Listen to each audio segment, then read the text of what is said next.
Hello, and thank you for joining us on our National Day of Action special branch meeting for the Meridian branch and all the other branches that are joining us tonight. Thank you very much.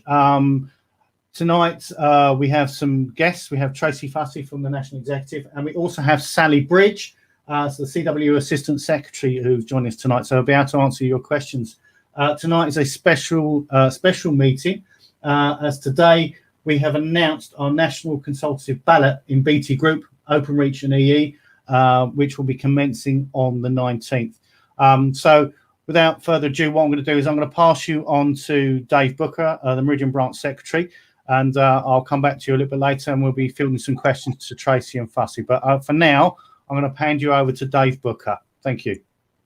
Thanks, Martin. I'm hoping people can hear me all right. I've been told there might be a few mic problems, but hopefully you can hear me. Yeah, thanks once again to Tracy for attending tonight, and also it's great to have Sally here as well. And a big thanks to April at headquarters, who's manning things behind the scenes, and yeah, big thanks to her for taking time out to do this. And once again, thanks to you for tuning in, if indeed you are. If not, you wouldn't know I was saying thanks to you anyway, would you? Yeah, again, lockdown has sort of scuppered us a bit. There was a number of things we had planned for today, but unfortunately we were unable to do due to the lockdown. So we've had to do things remotely. Both me and Martin were on leave anyway, so we've been doing things from home and that. So I know we've got a number of questions. I'm not gonna waffle on too long. I'll come back at the end or whatever. I'll come in at some point. But yeah, I'll hand back to Martin and whatever questions. I think we've got a few already knocking about. Thank you, Dave. Right, okay. So as I said, today is the first the announcement of our ballot today. What I'm going to do is, I'd like to pass it over to Tracy first, and we'll field some questions over to you in a moment. But Tracy, if you'd like to kick us off and give us an insight of what's going on as of today, please. Okay, and thanks obviously to Martin and Dave once again for inviting us to the meeting this evening, and thanks as well for the regular meetings that they're holding with all of you, the members, because it is vitally important that you are kept updated with what's happening, what we have planned, and what we want you to do as the members as well as the CWU. And for those who've joined these meetings before, you'll be aware that we have got the fight of our lives on our hands with BT. And there's no doubt that they're probably watching this evening, and it's good that they're watching because they need to understand very, very soon that our position in relation to what they're doing with the company, with the members and what their intentions are in the direction of the company is not acceptable to the CWU. And if there's any doubt that it's not acceptable to the CWU membership, the people who are employed by BT, then very soon, hopefully, that they will be aware of that. We've got an action day today, and we've had lots of activity in terms of the media up and down the country involving members, and we've used the day to show to BT very, very publicly that we do mean business, that we're not accepting the direction that the company is taking in terms of the compulsory redundancies, the transitional plans that they've got, the changes to your terms and conditions that they're moving forward with, and the whole risk to your job security that you've been used to over the years. And we're very, very keen as a trade union to make sure that the legacy that we leave for everybody else coming through in BT is not going to be on a basis of job insecurity and being treated as if you're not valuable anymore as employees to the company. So we are moving forward, as Dave and Martin's explained, we are moving forward, and we're going to hold a consultative ballot later this month, and that's going to run for a period of weeks. That's from the 19th of November. And we will be encouraging and asking every single member to vote yes in that ballot. We want a very, very high return, and we want a high yes vote. And the reason we want that is because we want BT to fully understand the strength of the feeling in the membership of the CWU in terms of where this campaign is going. We're absolutely willing to talk with BT. We want them to come back to the table, and we want them to start looking at all the plans that they've put in place in looking at alternative solutions, which we absolutely believe are capable and should be out there, and they should be seriously looking at. I've said before on the meetings with the branch that The company is heading in a very, very different direction to what it was historically founded on, and the relationship that we've had as a trade union with them. And we're really keen to make sure that that relationship, you know, is maintained. But at the moment, they are firing forward with their plans, and there doesn't seem to be any deviation at all from the route they're taking. So we have the consultative ballot, and obviously we will digest the results of that when that comes in at the midpoint of December. And I know that the questions that have already been, you know, put forward to the branch this evening is what does that mean and what does that look like moving forward? So the consultative ballot is absolutely us surveying you, the members, and it gives us the time to have a look at what you do feel. I think we're already, going by today's responses, we're already very sure what you feel in terms of what BT are doing and what BT are up to. But it will obviously give us the ability to share that with BT if they've got any doubt at all in terms of what this means to you. Hopefully that will bring them back round the table, because that's the right and proper thing that they should do as a responsible employer. If we don't get to that point, then I would suggest we will be having to look at other ballots of a much more serious nature, and certainly an industrial action ballot would be something that we would be looking at moving forward. So it's really down to the company in terms of what they choose to do in terms of how they want to direct this. So that's where we are. We're going to continually come to you in terms of communicating with you. We're going to be asking for you to obviously support us, do everything you can to show back to the employer that you're not accepting the way that they're treating you, and we make no apology for coming back and continually talking to you, and certainly we want your engagement. We want you to be involved, because it's vitally important. You are, you know, we'll say it many times, you are the union. It's not us, it's you as the members. And we want to fight all the way to protect your terms and conditions and make sure that you have that job security as key workers that you should have. So I'll probably leave it there, Martin, and maybe pass over to Sally or take some questions. Okay, thank you. Well, firstly, I want to say hi to some people that have joined us. Carol Husk, she says hello from Dover. Thank you very much. Kevin Neil Goodson, he said he's got a question. He says, have you forgot about postal workers? Well, this is a telecoms branch. We do have postal engineering in it, but predominantly we're a telecoms branch. But we haven't forgotten you guys, and we appreciate all the support that you are giving us to us while we are running this Count Me In campaign. Please let us know where you're listening from, and please share as much as you can on social media this event if you can, please. So what I'm going to do is, I'm going to pass over to Sally. Sally, if you can give us from your perspective what's going on, because you deal with technology within, you look after technology for the CWU, but also you have other things going on as well. So you better give us a big picture. I think you're on mute. It does help, doesn't it? Thank you, Martin. Yes, I've got responsibility as the National Officer for Technology. And as you probably are aware from the briefings that have gone out, social media, and some of the events that have taken place over the last few months, is that we are in the forefront of dealing with compulsory redundancies. So whilst many of you may think that this campaign is something that you can't identify with because it may be, I don't know, somewhere over the hill a few years away, I can assure you that there are colleagues and CW members that are in technology that are at this moment facing compulsory redundancy. And what's happened is in July, the company technology came to the national team that deals has the responsibility for negotiating in technology, with proposals that for the first time moved away from the traditional way of dealing with surplus resource. So where they have automated and where they have consolidated and where there's digitalised programs that have been ongoing, we have dealt with the surplus resource by redeployment. That has been held a few years ago at a central point, but recently it's come back into the business units, and those redeployees have been managed from the business units. However, there is a real change of approach, and that was signalled in July with technology coming to us with over 200 redundancies.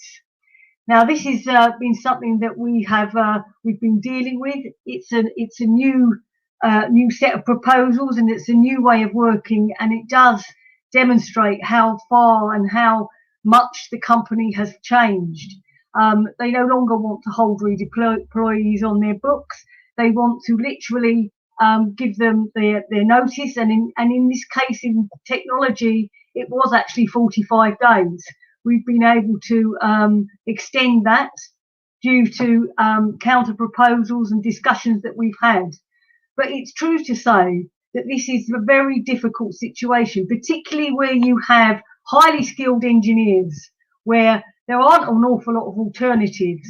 And the fact is that they are already saying that they are not willing to pay and pension protection. So this isn't just about your job security.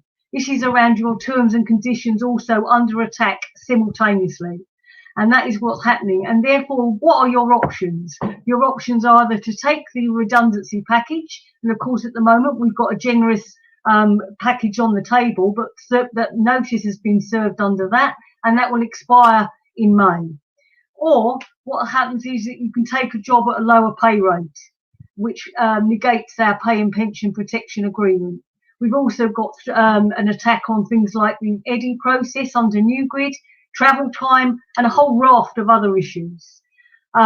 Also, as far as the redundancy is concerned, this is a phased programme. So that was phase 1 in July, and last week we received phase 2 with another 112 engineers in scope for compulsory redundancies.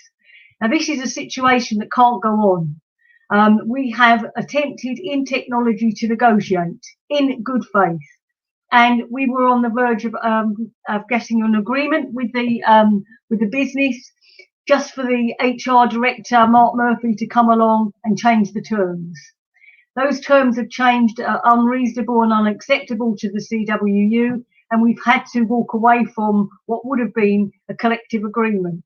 We know that in technology, there is sufficient enough volunteers to deal with the surpluses on a voluntary basis. We know because we've surveyed our members. 40% of our members have said they would leave the business with the voluntary redundancy package. But at this moment, the business are refusing to allow voluntarism. They want to pick who stays and they want to pick who goes. So make no mistake, you may not be affected by any of the changes in BT that you've heard about, or you may not have heard about at the moment. You may work in the field and think that you're safe. You are not safe. Your job security as it was is not the same going forward. And I think that the members in technology are testimony of that fact.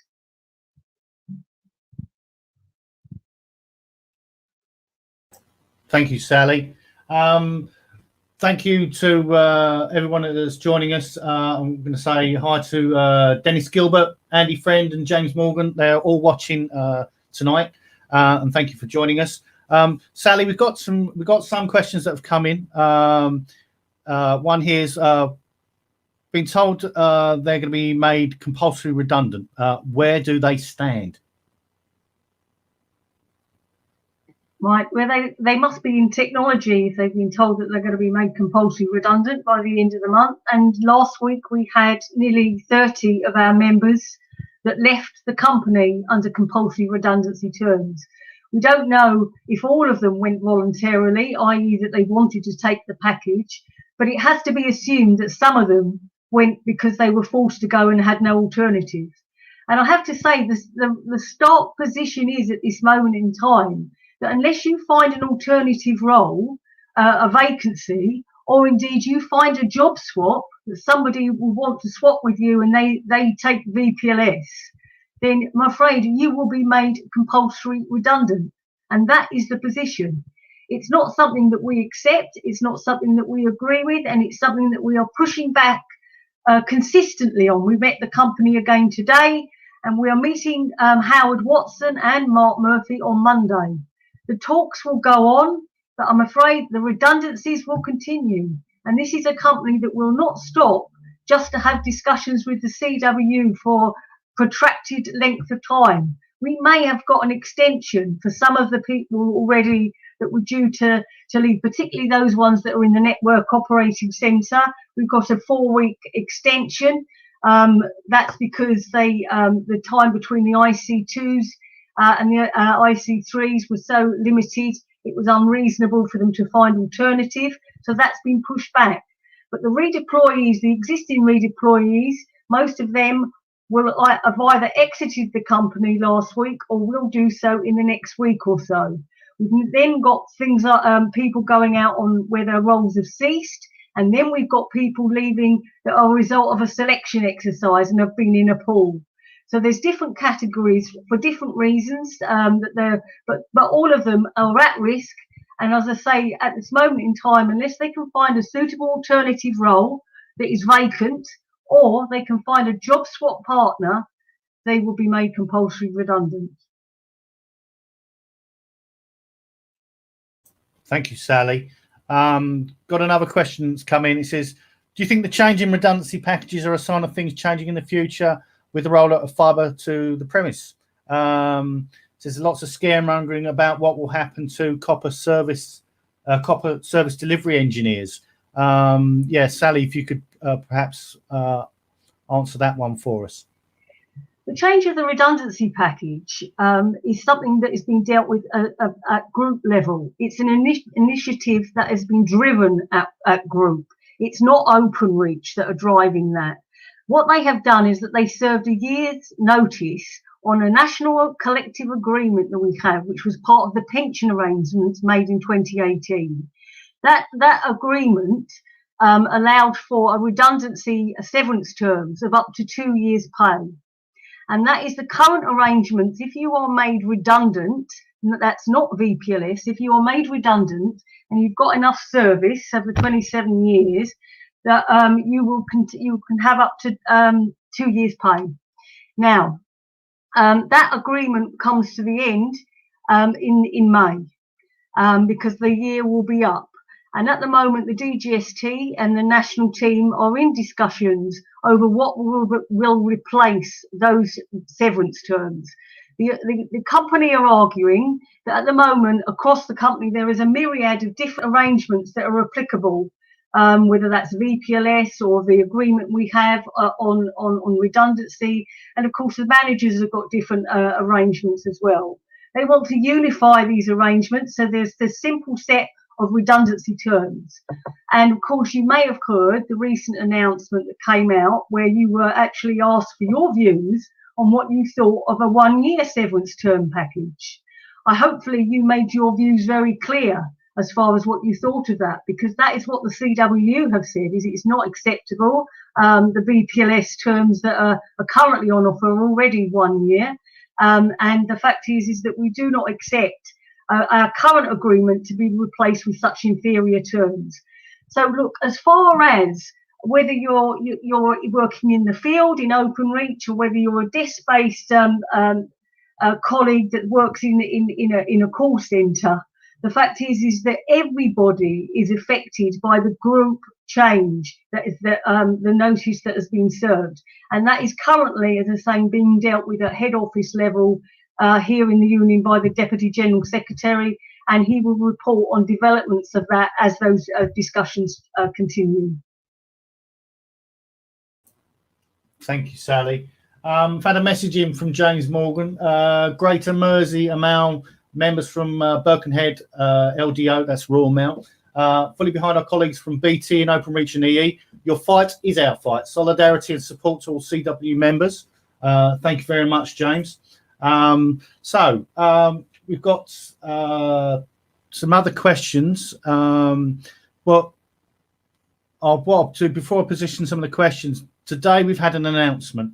Okay, so the announcement of the ballot we're going to have, which can be starting on the 19th of November. Sally, do you want? Sorry, not Sally. Tracy, do you want to go through some of that for us, so we can explain what that's for, please? Indeed, yeah. I mean, the ballot will be opening on the 19th of November, running to the 10th of December. And as I said earlier, that we will be encouraging every single member to participate in the ballot and to vote yes. It is absolutely imperative that we get a yes return on this. And though it may be felt by some that, well, this isn't a real ballot, this is just an exercise, it is a really important consultative ballot that is taking place. We absolutely need a good return, and we need a yes return on that, because, as I said, we need to then put that in front of the company. The company need to see the strength of the feeling that, from whatever business you work for within BT, wherever you work, they need to understand without any hesitation, the strength of the feeling from the employers that work for them, and that's what we're hoping what that consultative ballot will do. We will be taking that result to them, and we will certainly be asking them to reconsider and their plans for moving forward in every which way that they're looking at the moment, both in terms of the attacks on your terms and conditions. There is a Better Workplace programme, which is obviously about the changes to the office and call centre structure and locations up and down the country. And as much as we recognise that companies do need to reorganise, perhaps where they have offices, alongside with that, they need to recognise the difficulties that brings in terms of location strategy, and the difficulties that means in terms of how people get to new locations of work, and indeed for many people how impossible that would be. And along with that, we would obviously need to have assurances that that in fact is taken note of, and we can do something with the company to make sure that those difficulties that would come can be overcome. Otherwise, there will be substantial rafts of membership BT employees leaving the country, leaving the company, and that just is not acceptable to us. So that would be the consultation that takes place, Martin.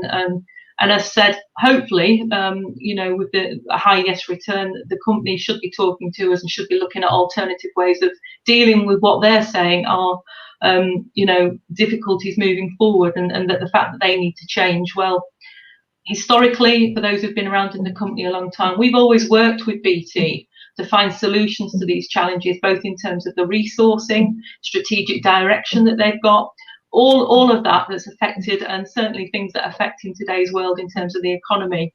But for some reason, they're choosing not to do that at the present moment, and they're not talking to us, and they're not willing to look at solutions or alternatives, and certainly through the redundancy process and consultation, that they're not willing to look at alternative solutions to protect people from being made redundant. And it's just not acceptable, and it's not what should be coming from what I would say has been a relatively good employer. It's a change of direction that is not tolerable.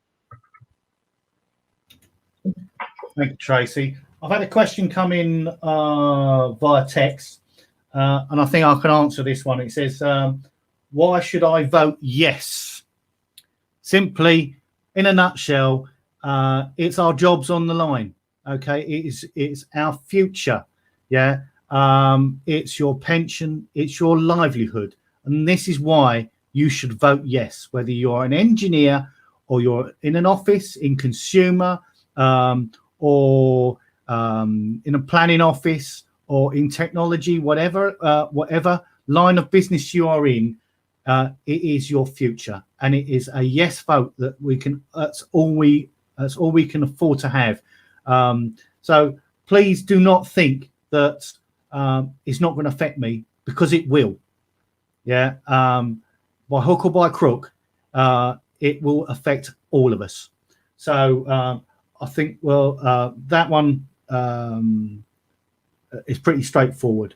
I've had another question asked from one of our consumer members, Carol, asking about the if the consumer sites in Kent, which is Beckett House, what's going to happen to that if it's going to be closed down. Now, we haven't been told, consumer haven't given us their site strategy, so we are none the wiser whether we are going to have any closures of our site. We don't know yet, so we are still waiting to hear. So as soon as the consumer management give us their site strategy, we will then be able to pass that on to you. Okay. Thank you, Carol, for that question. Trying to think what else we've got here. Just say something on that, Martin. Yes, Dave. Yeah, just to add something to that, just to maybe reassure people a little bit that we've now got a new CCM there, and who has assured us as much as he can that there's no plans currently for any closure of Beckett, and in fact, they're looking to get the site running well. He's relocating from Scotland himself, so it tends to suggest he wouldn't be doing that if it was a closure was imminent. So I think we just need to carry on as we are and get the site performing well, running well, because then it'll be its own destiny will be in its in your hands, really. Get the site running well and make them not be able to do without you. I think that's the answer. But at the moment there is no plans on that score, as far as we've been told. Thank you. Oh, there's my dog. Had another question come in. It says, does the ballot need a majority? And then it goes on to say, let's be honest, these closures mainly affect desk, but the majority of our workforce are engineering. Well, as I said to you before, it's not just desk, it's every single line of business. So please do not be fooled to think that if you're an external engineer that you're safe, because no one is safe. So right, okay. Anything? Is there anything you wish to add to any of these, Tracy? Any of the questions that have come in? Well, a little bit, Martin, I guess. I mean, look, I think there's lots of concern in the southeast regarding the location strategy, and certainly when you start to piece together all the information that's coming in from the various CFUs, business units, whatever you want to call them across BET at the moment, I think it's pretty clear. If you had a little map and you started to put where people currently sit and where are the guaranteed long-term sites within the southeast, it would become very barren, without a doubt. And it is true, Consumer haven't been upfront about where their locations are going to be with absolute certainty for all of those current locations. And all I would say is that it may well be that managers are saying there are no plans to do anything with Canterbury, and I certainly don't want to set any hares running. But I think you need to take that on the basis that may be the truth today. And of course, who knows what's happening next week or the week after, because I'm not sure that is, the full comprehensive answer in terms of the longer term strategy across that line of business. So, we are concerned about vast areas of the UK that with the location strategy, under the Better Workplace programme, moving from 300 to 30 buildings, it's certainly stripping out many, many locations where people currently work. And that does concern us, and for all the reasons that I've discussed in terms of the ability for people to move to what will be nice, large, shiny buildings in other locations, but for some people would mean massive, massive, massive journeys and time to actually get there and get home again. And of course, that has a dramatic effect upon people. And of course, for many people who may work in locations or have home working solutions for all sorts of reasons, for caring responsibilities, maybe health related caring, the changes that the company are proposing at the moment, we do not have the confidence that would all be taken into consideration and those people looked after. In fact, probably quite the opposite. So, there's lots of things that are concerning us regarding sort of the buildings, locations, and the strategy that's going behind that, both in terms of what's being driven by the business and in terms of the estate as well. And when we talk about the ballot, it's absolutely important, imperative that we do need you to vote yes, and you need to vote yes to protect your future, your terms and conditions and your job security. And I also know, and Sally will no doubt cover it as well, there's rafts of people across the company at the minute that perhaps think that this isn't going to affect them. Maybe they haven't been sitting alongside or near or know someone that's had their job now attacked or who is under compulsory redundancy, or someone that's actually left by forced compulsory redundancy. But what I would say, please do not sit there and think that this and what the company are doing will not affect you. It absolutely will, in one way, shape or form. And you have to realise that when things start to change in a company like BT, along the lines what is being proposed at the moment, and the pace that they're moving forward. With that brings all sorts of change as well, and that is absolutely why we need to stand up and be united and take that stance against the company. Thank you, Tracy.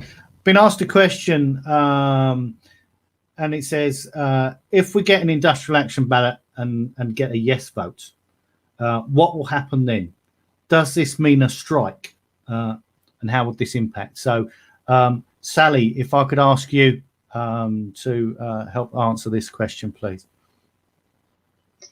Yeah, and it's a good question, because I'm sure that people are wanting to know what the impact of voting yes would mean. Look, the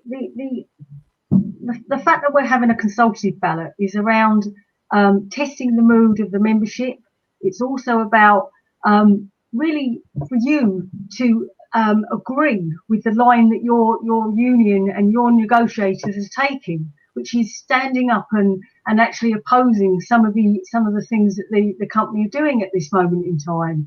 We need to sometime to get validation of that, because if we're just making representations that are not representative of the membership, then clearly we're not going to get the support.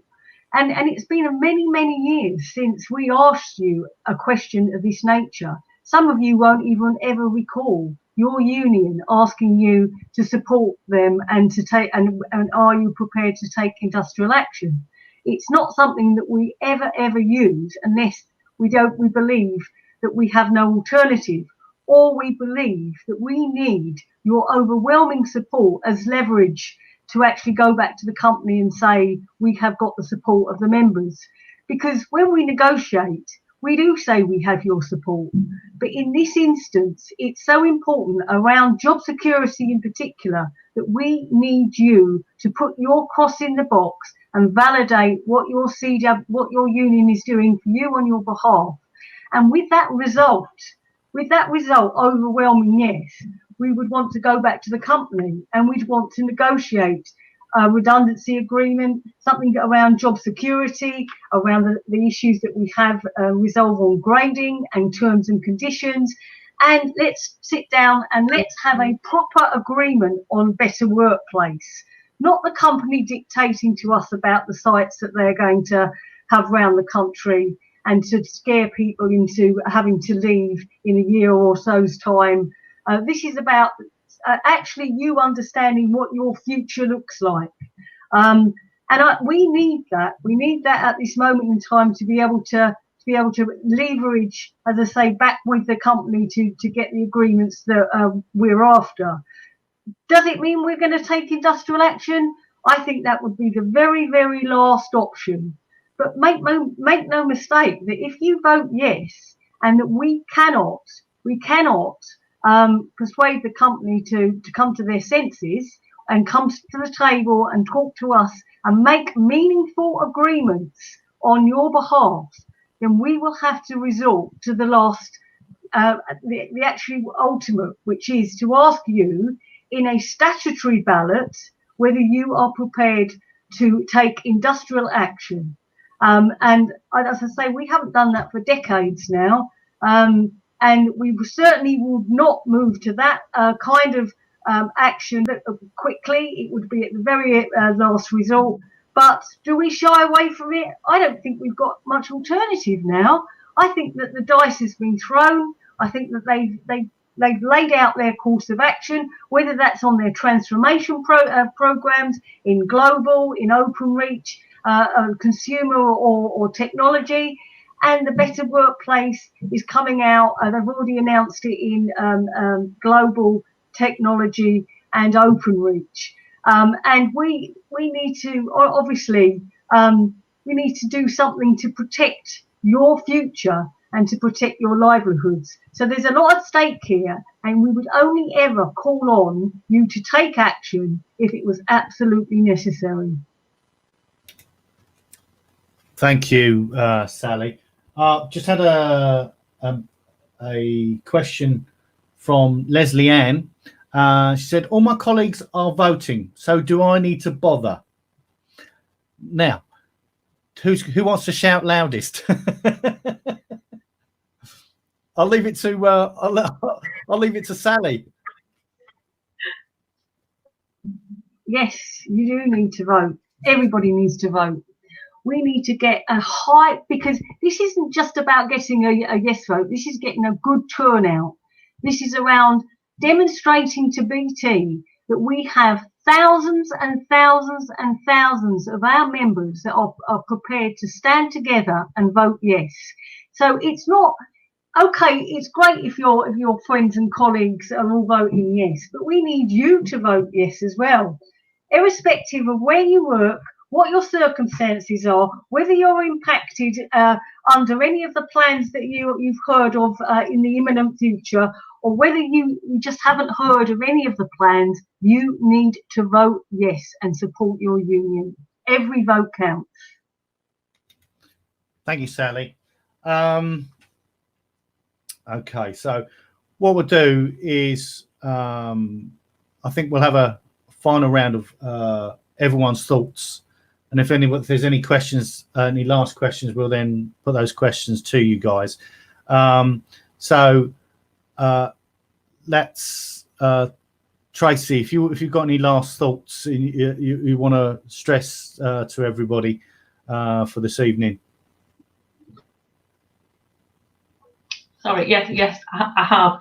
You know, and look, we are going to make repetitive messages to you, and we're going to hold meetings such as this all the way through until we get what we need, effectively, in terms of the company coming back to talk to us and responding to, you know, to sensible negotiations on all the areas that, you know, we've discussed with you.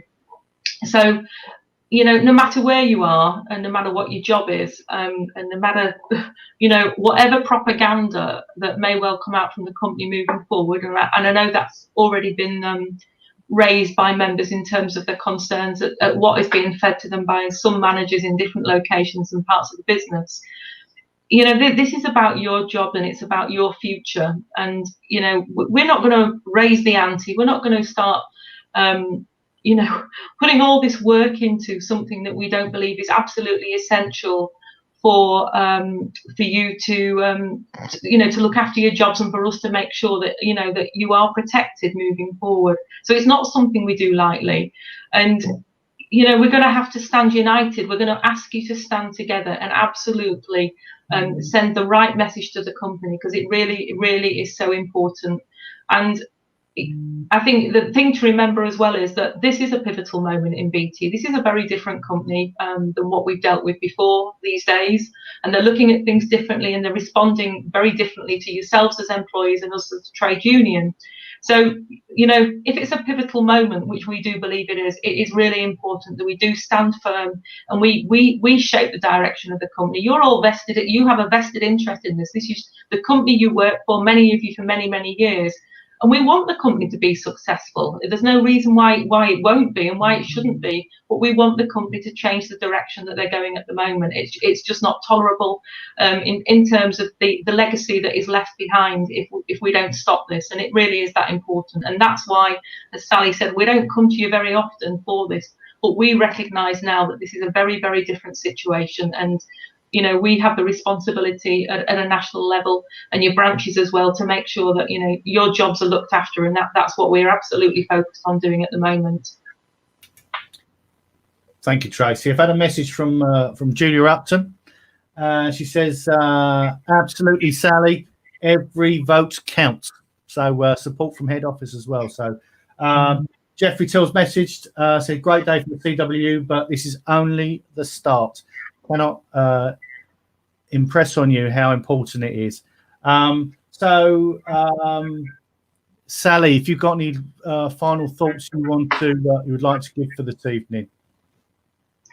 Yes, just to say to those that are listening that 2020 has been the most unprecedented year that probably we've ever experienced. Not just because that we're in the middle of a global pandemic that in itself is catastrophic, but the fact is that we are also facing an employer that has changed beyond recognition as well. And these changes that we've spoken about tonight are not COVID related. These are about a hard-nosed business decision around driving through a strategy around cost, around trying to drive terms and conditions down and to try and exit people without dignity, and about understanding what the expression or preferences of those individuals are. It's ruthless and it's relentless, and it has to change. And we wouldn't be asking you to vote yes if we could change it in any other way. Trying to drive to. So it's important for you to vote yes for those reasons. And I think that also that as key workers, which the vast majority of our members have been and have worked throughout the pandemic, connecting the country, keeping the country going as far as connectivity. It is really a shoddy way to treat yourselves at a time when really the company should be trying to protect jobs in the UK, and also ensure that they invest in training and reskilling. That is not happening in any way, shape or form, and we have to change that. We have to change the fact that whilst we understand that this company needs to actually move with the times, we can't disregard the workers that have actually made the profit, made the company successful in the first place. Therefore, we're asking you to vote yes and support your union and to support yourself. Thank you. Thank you, Sally. Dave. Thanks, Martin. Yeah, before I sort of sum up, just thanks once again to our guest speakers, Sally and Tracy, and thanks again for April for sorting the tech out behind the scenes. Yeah, it's kind of all been said really, but I mean, I want to make it absolutely clear. This campaign is about every single person in the company. Whether you're in consumer, Openreach Global, etc., you'll be affected by what's going on.